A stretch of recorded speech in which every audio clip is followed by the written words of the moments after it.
Era uma vez um mundo perfeito. Sem conflito, sem tensão, sem dor. Um ser de luz num jardim eterno. Comendo frutas, vivendo em paz absoluta para sempre. Você leria esse livro? Você assistiria esse filme? Não assistiria. Ninguém assistiria. Nem Deus criou essa história. E não foi por acidente. Hoje eu quero falar sobre algo que os grandes sistemas de conhecimento da humanidade repetem há milênios. De formas diferentes, claro. Em línguas diferentes, em tradições que nunca se encontraram. E que a maioria das pessoas nunca ouviu dito com clareza. Você não está no meio de um problema. Você está no meio da sua história. E existe uma diferença enorme entre os dois. Vamos supor algo. Não como crença, não como dogma, não. Como exercício de pensamento. Vamos supor que você criou a sua realidade. Não no sentido raso de lei da atração, onde você visualiza um carro e ele aparece na sua garagem. Esse é o resumo de supermercado de algo muito mais profundo. No sentido de que a consciência que você é, antes do nome, antes do corpo, antes desta vida, escolheu entrar aqui, escolheu este cenário, com essas dificuldades específicas, com este ambiente, com essas pessoas, certo? Isso não é castigo, não é karma punitivo, não é teste divino no sentido de um Deus externo avaliando sua performance. É narrativa. Você é um ser consciente que se experiencia através de uma história. E histórias precisam de conflitos para existir. Jung chamou isso de individuação, o processo pelo qual a psique se torna o que sempre foi em potencial, através do atrito com a sombra, com o outro, com o mundo. O campo acástico, de Laszlo.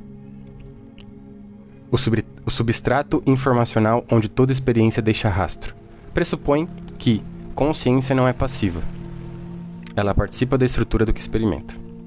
O Ensof da Cabala, o infinito sem forma, precisou se contrair para que algo existisse.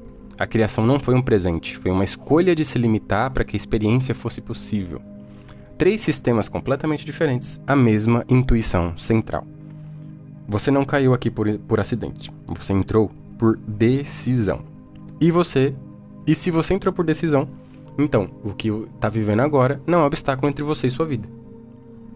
É a sua vida. Não é um obstáculo, é a sua própria vida. Deixa eu te mostrar isso por outro lado. Você é um artista, vamos supor que você cria histórias, escreve, filma, compõe, tanto faz. Você cria uma história sem antagonista, sem momento onde o protagonista perde tudo, sem a cena onde ele tá no chão, sem saber onde vai conseguir. Você criaria uma história assim?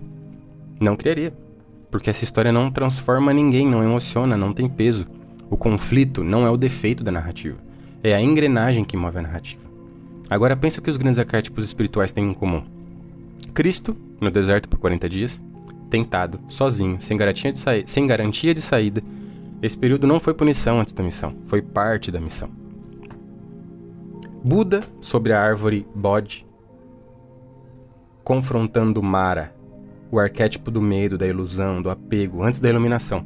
Mara não apareceu para impedir Buda. Apareceu para completar o processo. Moisés, 40 anos no deserto antes de Canaã. Não foi tempo perdido. Foi onde Moisés se tornou quem precisava ser para liderar quem precisava liderar. Quem precisou liderar. A jornada do herói, que Joseph Campbell mapeou em centenas de tradições, sem contato entre si, tem sempre a mesma estrutura. Chamado, recusa, travessia do limiar, aprovação, transformação e retorno. Aprovação não é opcional. Não tem versão da jornada sem ela. E aqui está o ponto que a maioria perde completamente. O arquétipo que aparece na aprovação, o diabo, o dragão, o guardião do limiar, não é seu inimigo, é o guardião do tesouro. No tarô, o arcano do diabo não representa maldade, representa apego, medo, o que te prende ao que já foi.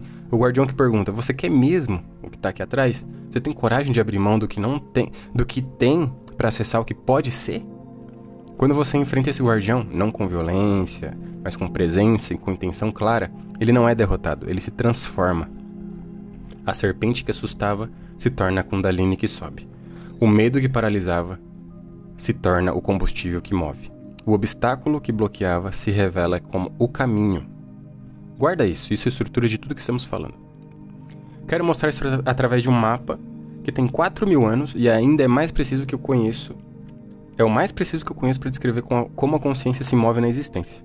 É a árvore da vida, a Cabala. Não vou entrar em todos os detalhes agora, é óbvio, isso daria uma série inteira, mas preciso que você veja a estrutura porque ela responde diretamente ao que estamos falando aqui. A árvore tem 3 pilares verticais. O pilar da direita é a misericórdia, a expansão, amor, abundância. É sim. É o sim. É o fluxo. É o que abraça sem questionar. Tem o pilar da esquerda, a severidade, limite, estrutura e julgamento. É o não, é a contenção, é o que exige antes de dar.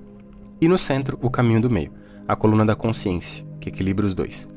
O ser que opera apenas pelo pilar da misericórdia se dissolve, dá tudo, não sustenta nada, perde o contorno.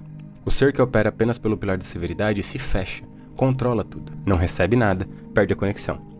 O caminho do meio não é mediocridade. Não é nenhum nem outro. É a síntese que transcende os dois. Cristo como arquétipo, não como figura religiosa, como símbolo, ocupa o caminho do meio na árvore. É o ponto de equilíbrio entre o divino e o humano, entre o eterno e o temporal, entre o amor que não tem limite e a forma que precisa de estrutura para existir. O alquimista opera no caminho do meio, não foge da matéria em direção ao espírito, nem se afunda na matéria negando o espírito. Ele trabalha com os dois, usa o fogo da severidade para purificar e usa a água da misericórdia para dissolver. E produz o ouro que nenhum dos dois produziria sozinho. Isso tem aplicação direta na sua vida agora. Quando o ambiente sufoca, pilar da severidade operando sem equilíbrio. Quando você quer desistir de tudo e começar do zero, pilar da misericórdia sem estrutura. O caminho do meio diz: o que precisa ser transformado agora? O que precisa ser mantido? Mantém. E a sabedoria para distinguir os dois vem de estar centrado, não de estar reagindo. Existe um livro, que é uma obra iniciática disfarçada de uma simples fábula, que é O Alquimista, do Paulo Coelho. Vou dar spoiler. Se você tem problema com spoiler, eu tenho compaixão de você, porque você vai perder a obra para proteger uma surpresa que vale muito menos do que o entendimento que o livro realmente é. Mas vamos lá. Santiago é um pastor espanhol que sonha 3 noites seguidas com um tesouro no Egito. Vai a uma cigana, depois encontra um rei misterioso que lhe diz para seguir sua lenda pessoal, vende suas ovelhas, atravessa o Mediterrâneo, é roubado logo quando chega em Tanger, trabalha por um ano numa loja de cristais quase falida e a transforma, junta dinheiro suficiente para voltar para casa. Não volta. Continua para o Egito, atravessa o Saara, encontra um oásis, uma mulher, uma guerra, um alquimista que ensina a falar a linguagem do mundo, se transforma em vento, chega nas pirâmides e lá, onde o sonho dizia que estava o tesouro, é cercado por ladrões, apanha e um dos ladrões, rindo dele, conta que também sonhou 3 noites com um tesouro, numa igreja abandonada em Andaluzia, onde Santiago dormia com suas ovelhas quando tudo começou. O tesouro estava onde ele saiu. A maioria lê isso com ironia, como se a lição fosse que as coisas estão perto de você, não longe. Mas a lição real é outra. Se Santiago tivesse ficado em casa, cavado embaixo da igreja no primeiro dia, se o sonho tivesse mostrado, olha, tá embaixo de você, é só dinheiro, né? É o tesouro, é o que você quer. Ele não teria encontrado o tesouro. Não porque o tesouro não estivesse lá, mas porque Santiago não seria capaz de reconhecê-lo. Não teria olhos para ver o que estava vendo. A jornada não foi o caminho para o tesouro. A jornada foi o processo de se tornar alguém capaz de receber o tesouro. E isso muda tudo. O que você está vivendo agora, qualquer que seja o ambiente difícil, a incerteza, a sensação de que ainda não chegou, não é um obstáculo antes da sua vida começar. É onde a sua vida está acontecendo. É onde você está se tornando quem precisa ser para receber o que está vindo.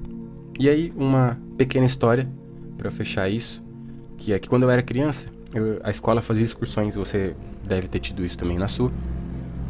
E minha mãe sempre dava um jeito para conseguir o dinheiro. Não era fácil, não era sempre, mas algumas vezes ela conseguia. E eu lembro que eu queria ir para o Play Center.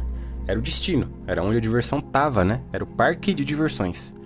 Mas quando o ônibus saía, a gente cantava, brincava, conversava, o caminho durava horas, eu pensava, o ônibus é mais legal que o Play Center. A chegada sempre decepcionava um pouco, o percurso nunca decepcionava. Na chegada tinha filas, tinha muita gente e os brinquedos era mais fila e mais espera do que o brinquedo em si. Então sempre decepcionava. Eu não sabia explicar isso com 10 anos, hoje eu sei. A chegada é o fim da história. O percurso é onde a história acontece. Você está num ônibus agora. Pode não parecer. Pode parecer que está esperando começar, esperando chegar, esperando a vida de verdade aparecer. Mas você está nela, completamente. Agora. A jornada é o tesouro. Você está nela. Até a próxima.